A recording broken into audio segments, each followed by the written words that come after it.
Heute sprechen wir darüber, was man in Deutschland teilweise günstiger oder besser bekommt, beziehungsweise wo vielleicht auch die Auswahl größer ist wie in Polen.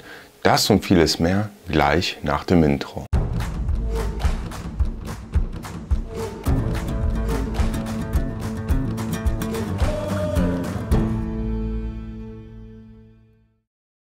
An dieser Stelle auch nochmal Hallo und herzlich willkommen auf meinem YouTube-Kanal. Ein paar Worte zu mir selbst. Mein Name ist Christoph und ich bin vor einiger Zeit von Deutschland nach Polen ausgewandert. Auf meinem Kanal dreht sich alles rund um das Thema Polen. Da zeige ich einen Reisebericht, mache Vergleiche zwischen Deutschland und Polen oder so wie jetzt sprechen wir auch mal darüber, was sich eventuell schon mehr in Deutschland lohnt zu kaufen als in Polen. Falls dich dieses Thema interessiert oder du grundsätzlich vielleicht einfach nur ein bisschen Unterhaltung suchst, würde es mich wirklich sehr freuen, wenn du den Kanal abonnierst und auch sofort die Glocke aktivierst. Damit würdest du meine Arbeit wirklich sehr unterstützen und würdest auch keine weiteren Videos mehr verpassen.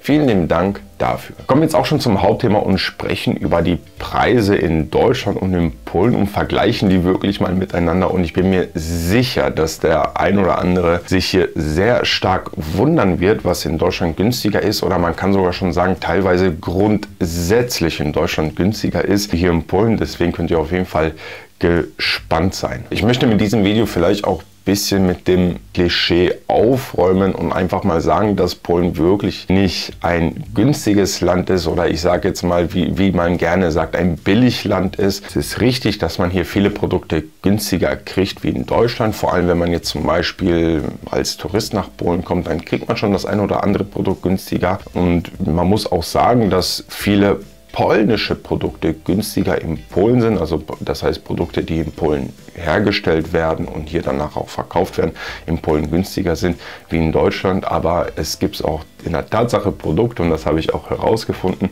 die in Polen produziert und hergestellt werden, hier verkauft werden und trotzdem dieses Produkt teurer ist wie das Produkt, was in Deutschland hergestellt wird, produziert wird und dann auch in Deutschland verkauft wird. Aber schaut euch einfach das Video bis zum Ende an und da werdet ihr schon sehen, wovon ich spreche. Schauen wir uns mal das erste Produkt an und gehen mal in Richtung Grundnahrungsmittel, denn das ist auch eine Sache, die ich schon paar Mal erwähnt habe, wirklich in einigen Videos auch schon erwähnt habe, was mir wirklich der ein oder andere nicht glauben möchte oder der erfindet dann noch irgendetwas dazu oder sonst irgendetwas. Aber in der Tat ist das so, dass die Butter in Deutschland günstiger ist wie in Polen, und ich habe mir jetzt hier auch Zahlen aufgeschrieben, um euch das auch ein bisschen detaillierter zu erklären. Und die deutschen Preise habe ich jetzt aus dem Rewe in Dortmund genommen, und zum Beispiel kostet da jetzt die deutsche Markenbutter, welche 250 Gramm hat. In Deutschland wird ja Butter in 250 Gramm Packungen verkauft, in Polen nur 200 Gramm, nur mal so zur Information. Aber zumindest kostet in Deutschland die deutsche Markenbutter im Rewe 250 Gramm 1,99 €, was circa 8,35 Zloty sind. Ich mache hier immer die Rechnung 1 Euro gleich 4,20 Zloty für alle Produkte, die ich heute erwähnen werde, nur so zur Info vorab. Und in Polen kostet die 200 Gramm Packung Butter im Biedronka, jetzt die polnische Butter, 7,99 Zloty, was 1,90 € ist. Wenn man das jetzt auf das Kilo rechnet, kostet das Kilo Butter in Deutschland 7,96 €, was ca. 33,43 € sind. Und in Polen kostet das Kilo Butter 9,50 €, was knapp 40 Zloty sind. Also ist jetzt kein ganz großer Unterschied, aber in Polen kostet das Kilo Butter ca. 1,50 € mehr. Selbstverständlich gibt es auch noch andere Produkte, die in Deutschland teurer sind, und da habe ich vielleicht auch eine ganz kleine Geschichte dazu, was mir einmal passiert ist, beziehungsweise wo ich mich sogar sehr gewundert habe, dass dieses Produkt in Polen so teuer ist. Und zwar geht es hier um Pflegeprodukte. Natürlich spreche ich jetzt hier von einem amerikanischen Importprodukt. Ich rede hier von dem Head & Shoulder Shampoo. Ich kann mich mal erinnern, als ich in Polen in den Biedronka gegangen bin und mir hier das Head & Shoulder Shampoo kaufen wollte, dann war ich sehr verwundert, dass eine Flasche Head & Shoulders ca. 35 Zloty gekostet hat, und dann war hier sogar zu der Zeit auch noch ein Angebot, dass wenn man 2 Flaschen Head & Shoulders kauft, dann zahlt man nicht 35 Sorte pro Flasche, sondern nur 25 Sorte. Und dann habe ich mir in diesem Moment gedacht, 35 Sorte, das sind umgerechnet, ja, so circa, sagen wir mal 8 Euro. Und ich konnte mich überhaupt nicht daran erinnern, dass ich irgendwann mal 8 Euro für Head & Shoulders Shampoo in Deutschland bezahlt habe. Und dann habe ich natürlich auch jetzt vor kurzem noch mal so einen ganz guten Vergleich gefunden. Und ich habe wirklich 1:1 das gleiche Geschäft genommen und das gleiche Produkt. Ich habe Rossmann Deutschland mit Rossmann in Polen verglichen. Und wenn man jetzt Head & Shoulders Shampoo jetzt genau das gleiche Produkt, also wirklich 1:1 kaufen möchte, kostet das in Deutschland circa 13 Euro, das jetzt auf den Liter gerechnet, und in Polen circa 15,50 Euro. Also das ist hier wirklich auch wieder nur ein minimaler Unterschied, aber man zahlt hier wieder in Deutschland 1,50 Euro weniger wie in Polen. Und schauen wir das jetzt vielleicht alles auch mal von der anderen Seite. Und das ist dann so, dass ich hier in Polen zum Beispiel mehr Arbeitsleistung geben muss, mehr Zeit investieren muss, um mir gewisse Produkte einfach zu kaufen. Wie gesagt, da sind jetzt hier noch kleine Preisunterschiede, aber wir kommen auch gleich noch wirklich zu Produkten, wo man auch wirklich schon ein paar 100 Euro sparen kann. Bleiben wir auch noch ein bisschen beim Thema Hygieneprodukte, und man muss auch sagen, dass man hier in Polen auch nicht alle Hygieneprodukte kriegt, die man braucht. Zumindest kann ich jetzt hier nur in meinem Fall davon sprechen, denn hier gibt es zum Beispiel Produkte, die ich hier in Polen überhaupt nicht kriege. Man muss auch dazu sagen, das ist natürlich auch ein deutsches Produkt, was ich benutze. Ich kann euch das mal zeigen.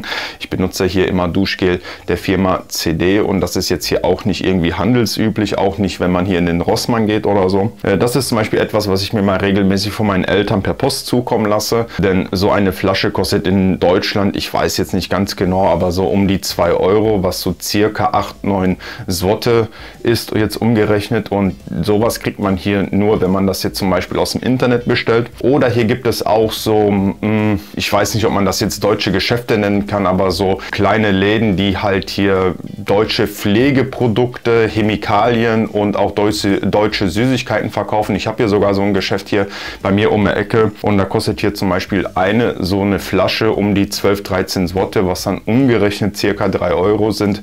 Also da könnt ihr euch ausrechnen, dass die hier, wenn es dann um solche Produkte geht, dann einfach mal schön einen ordentlichen Preisaufschlag machen. Ist auch deren Recht, dürfen die auch machen. Aber das ist dann auch zum Beispiel etwas, was ich mir immer regelmäßig von meinen Eltern in einem Paket zukommen lasse.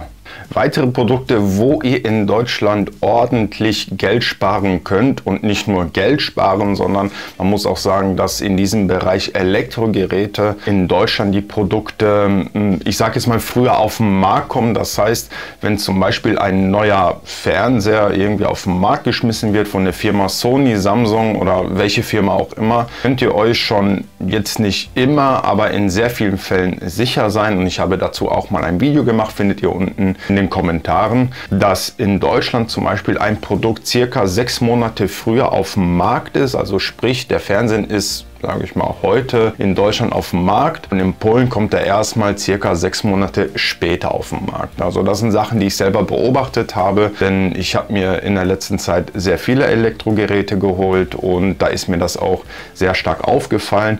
Und mal auch davon ab kann man auch sagen, dass die Produkte auch in Deutschland sogar teilweise günstiger sind, und da kann man wirklich ein paar 100 Euro sogar schon sparen. Und ich gebe euch einfach auch mal ein paar Beispiele. Zum Beispiel habe ich mir irgendwann mal hier so ein Mikrofon jetzt geholt für meine Aufnahmen, wenn ich unterwegs bin im Urlaub. Da habe ich jetzt bei diesem Mikrofon hier, weil ich mir das aus Deutschland gekauft habe, mit dem Versand alles, also meine Eltern haben mir das dann zugeschickt, konnte ich hier ungefähr um die 150 Swotte sparen. Aber noch eine Sache, wo ich sogar über 1000 Swotte gespart habe, wirklich. Also da habe ich wirklich über 1000 Swotte gespart, und zwar habe ich mir vor kurzem eine Kaffeemaschine gekauft der Firma Jura. Ihr könnt das einfach vielleicht mal googeln. Ich habe mir die Jura E8 gekauft.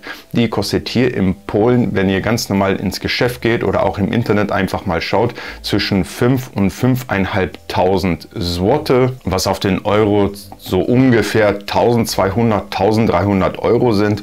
Und ich habe genau die gleiche Kaffeemaschine mir in Deutschland gekauft, beziehungsweise meine Eltern haben die mir gekauft und mir danach per Post zukommen lassen. Und dann habe ich umgerechnet für diese Kaffeemaschine circa 3.900 900 Zloty bezahlt, also wirklich unter 1000 Euro, so ein bisschen mehr wie 900 Euro hat mich die Kaffeemaschine gekostet. Und dann sehen wir, da haben wir auch Produkte, da kann man wirklich paar 100 Euro sparen. Ist natürlich ein bisschen merkwürdig, dass solche Produkte hier in Polen teurer sind. Das wird aber auch mit sehr großer Wahrscheinlichkeit damit zusammenhängen, dass hier einfach in Polen auch die Mehrwertsteuer höher ist. Das wissen wahrscheinlich viele Leute nicht. Hier in Polen sind die Mehrwertsteuer 23%, hingegen in Deutschland sind das ja nur 19%. Dafür ist hier die Lohnsteuer zumindest teilweise niedriger. Aber naja, dann kann man sich jetzt selber ausrechnen, ist das gut oder nicht gut. Wo ihr zum Beispiel auch Geld sparen könnt, zum Beispiel wenn ihr euch jetzt ein iPhone kaufen möchtet, also ich nehme jetzt hier einfach mal das iPhone 16 Pro, wenn ihr das auf der deutschen Apple-Seite kauft oder auf der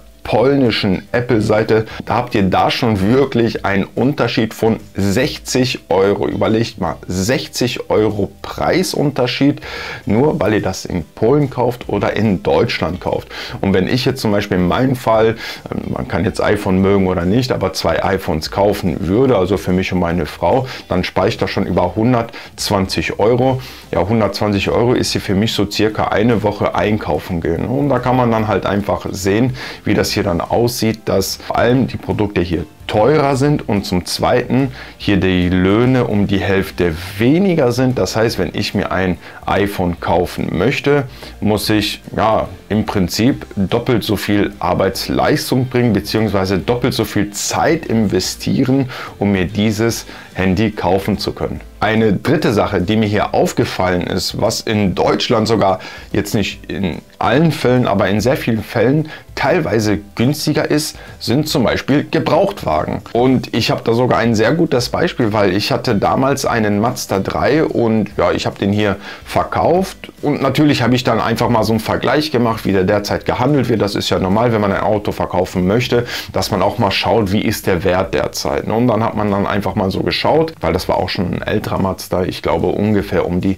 1000 Euro kriegen, also jetzt mit diesen Werten und alles, also mit dieser Laufleistung und so weiter. Und hier in Polen hätte ich ungefähr um die 300 Euro mehr gekriegt. Und ich kann mir auch sehr gut vorstellen, warum das so ist. Man muss einfach sagen, dass hier der Gebrauchtwagenmarkt einfach größer ist und mehr gebraucht wird. In Deutschland ist das ja sehr beliebt, dass sich zum Beispiel, ja, ich sage das jetzt einfach mal, wie es ist, die Menschen mehr neuere Autos holen. Was auch sehr beliebt ist, ist zum Beispiel diese Jahreswagen, ne, dass die einen Jahreswagen kaufen, dadurch sparen die dann sofort 20-30%. Der Handel für Gebrauchtwagen ist in Polen einfach größer und das ist für mich einfach auch so ein Grund, warum ich mir vorstellen kann, dass hier dann natürlich der Preis für Gebrauchtwagen vielleicht ein bisschen höher ist. Vielleicht hat das auch ein bisschen was mit dem Zoll zu tun, kann natürlich auch sein. Also ich muss da jetzt auch zugeben, dass ich da jetzt kein Experte bin, aber das sind so für mich einfach die Erklärungen, warum es in der Tat hier teilweise teurer ist mit Gebrauchtwagen wie in Deutschland. Und ich muss sagen, den Dacia, den ich derzeit fahre, den habe ich mir auch in Deutschland geholt. Und als ich danach mal auf den polnischen Markt geguckt habe, würde ich hier in Polen in der Tat sogar um die 4.000, 5.000 Zloty mehr zahlen für diesen Dacia, den ich derzeit fahre. Eine weitere Sache, die in Deutschland günstiger ist wie in Polen, sind zum Beispiel auch noch Kredite. Und ich weiß, dass jetzt nicht jeder in der Lage ist, der in Polen lebt, sich in Deutschland einen Kredit zu nehmen. Nur ich kann vielleicht an dieser Stelle, muss aber auch sagen, dass ich kein Finanzberater bin jetzt hier, aber wenn ihr wirklich mit dem Gedanken spielt, euch in Polen eine Immobilie zu kaufen oder mit dem Gedanken spielt, euch in Polen einen Kredit zu nehmen, aber ihr habt eventuell die Möglichkeit, in Deutschland einen Kredit zu nehmen, würde ich eher sagen, dass es sich mehr lohnt, in Deutschland einen freien Kredit zu nehmen, wobei in Deutschland dann die Konditionen für einen freien Kredit schlechter sind, aber trotzdem immer noch besser sind, als wenn ihr in Polen einen Immobilienkredit nimmt. Es war ja noch vor kurzem so, bevor wir, ich sage jetzt mal, die weltweite große Krise hatten, dass die Prozente im Allgemeinen für Immobilienkredite sehr, sehr, sehr niedrig waren. Der Vorteil in Deutschland ist dabei, wenn ihr dann zum Beispiel unterschreibt, dass ihr einen Immobilienkredit nimmt, habt ihr dann auch diese Kondition für die nächsten, ja, je nachdem was im Vertrag ihr habt, 15 Jahre, 20 Jahre, 10 Jahre. Das ist in Polen anders. In Polen ist das so, dass die ganzen Prozente der Kredite variabel sind. Und ich versuche das mal so ein bisschen zu erklären. Das heißt, ihr habt zum Beispiel heute einen Kredit genommen für die nächsten 30 Jahre, ihr habt eine Rate von ca. 1000 Zloty, dann passiert irgendwie eine weltweite Krise und nächsten Monat zahlt ihr dann keine 1000 Zloty, sondern zum Beispiel 2000 oder 2500 Zloty. Und das ist hier sogar vor der ganzen Krise hier passiert. Danach hat man hier auch in Polen beobachten können, ich weiß nicht, vielleicht können das hier sogar einige bestätigen, dass zu dieser Zeit sehr viele Wohnungen verkauft wurden auch. Zumindest waren sehr viele Anzeigen auf dem Balkon, diese Schilder, dass die Wohnung zu verkaufen ist, was mit auch geschuldet ist, dass die Leute es sich einfach nicht mehr leisten konnten, die Wohnung zu bezahlen, weil wenn ihr mal zum Beispiel eine Wohnung nimmt und ihr habt eine Rate von, weiß ich nicht, 2000 Zloty und auf einmal steigen die Prozente so, dass ihr da keine 2000 mehr zahlt, sondern 4000, naja, das ist dann schon schwierig, dann sowas zu halten, ne? Wenn ihr dann noch eine ganze Familie habt und so weiter und so fort, ja, das kann dann natürlich dann auch zu finanziellen Problemen führen. Und somit war das dann auch so, dass hier teilweise die Leute dann ihre Wohnung verkaufen mussten oder den Kredit umschulden mussten. Das heißt, die mussten einen neuen Kredit nehmen, um den Kredit zu bezahlen und so weiter und so fort. Natürlich dann zu schlechteren Konditionen, weil die Bank gewinnt immer. Das muss man auch ganz klar sagen. Es wird ja auch immer sehr gerne erzählt, dass in Deutschland die Leute sich keine Immobilie leisten können. Ich bin da ein bisschen anderer Meinung. Ich weiß, das hat jetzt eigentlich nichts mit dem Thema zu tun, aber ich erwähne das jetzt einfach mal.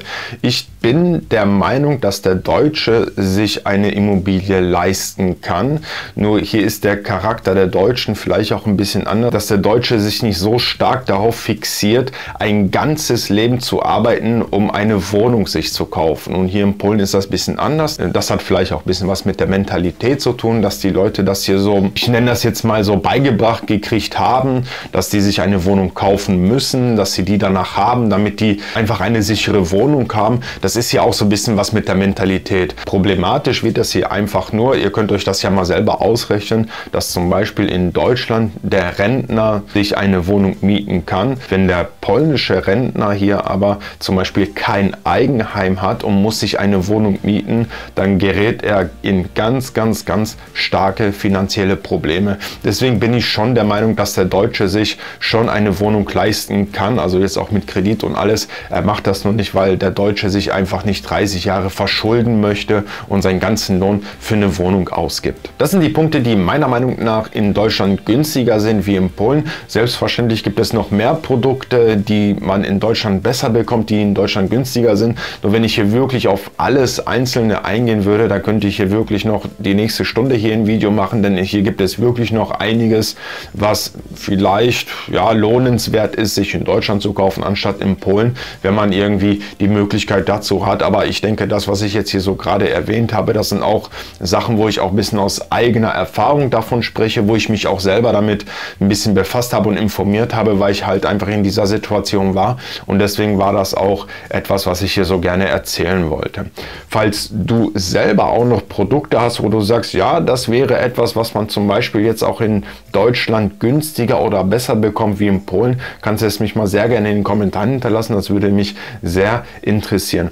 Falls du auch so irgendein Thema hast, worüber ich mal sprechen sollte und ein Video darüber machen sollte, kannst du mich gerne anschreiben über Instagram. Mein Name hier müsste oben jetzt aufgeleuchtet sein oder kannst mir auch eine E-Mail schreiben. Meine E-Mail-Adresse findest du zum Beispiel auch auf meinem Instagram oder auf der YouTube-Seite von mir. Dann kannst du mich sehr gerne kontaktieren und dann kannst du mir gerne mal deine Ideen zukommen lassen. An dieser Stelle danke ich dir wirklich, dass du dir dieses Video bis zum Ende angeschaut hast. Damit unterstützt du mich und meine Arbeit wirklich sehr. Bleib gesund und bis zum nächsten Mal. Ciao!